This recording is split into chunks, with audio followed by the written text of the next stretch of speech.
আরে আরে বন্ধুরা, এখানে তো বর্ষা বৃষ্টি খেলতে এসছে। আজকে তো কেউ এলো না রে, ভালো লাগছে না একা একা খেলতেও। ঠিক বলেছিস, আজকে তো কেউ খেলতে এলো না, সন্ধ্যাও হয়ে গেছে, বাড়িও যেতে হবে, একটু খেলে নেই আমরা। হ্যাঁ হ্যাঁ, আমরা এরকম দুলি দুলি সুন্দর করে একটু দুলে নিই, তারপরে বাড়ি চলে যাব। আর কি করব? হি, আমি শীত ভূত, তোদের ধরবো।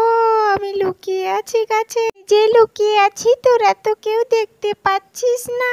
আমি যখন যাব ঘাটটা ঠিক মটকে দেব। আচ্ছা কি বলতো, কেউ একটা কথা বলছে মনে হচ্ছে না?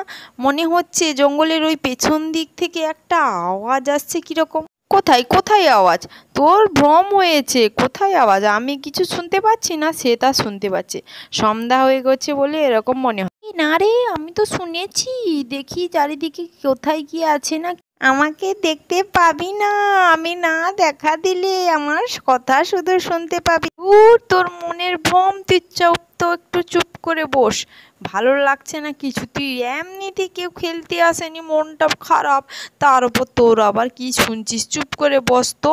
না বাবা, আমার তো খুবই ভয় করছে। তোর না ভয় পাক বাবা, আমি বাড়ি যাব, সন্ধ্যা হয়ে গেছে, তার উপর চারিদিকে যদি পেতনি আরো কোথা থেকে আসে। না বাবা, বাড়ি যাই। আরে আরে তুই থাম, আমিও তো যাব, আমায় ফেলে যাচ্ছিস কেন? পেতনি যদি থাকে আমাকে তো পেতনি তুলে নিয়ে যাবে, আমাকে ছেড়ে যাচ্ছিস? শীত ভূত, তোরা আবার খেলতে আসবি এখানে, তখন ঠিক ধরবো। কোথায় যাবি তোরা? তোদের মজা দেখাবো। শীত ভূত আসবে বলছে, তাহলে পরবর্তী গল্প দেখার জন্য চ্যানেলটিকে সাবস্ক্রাইব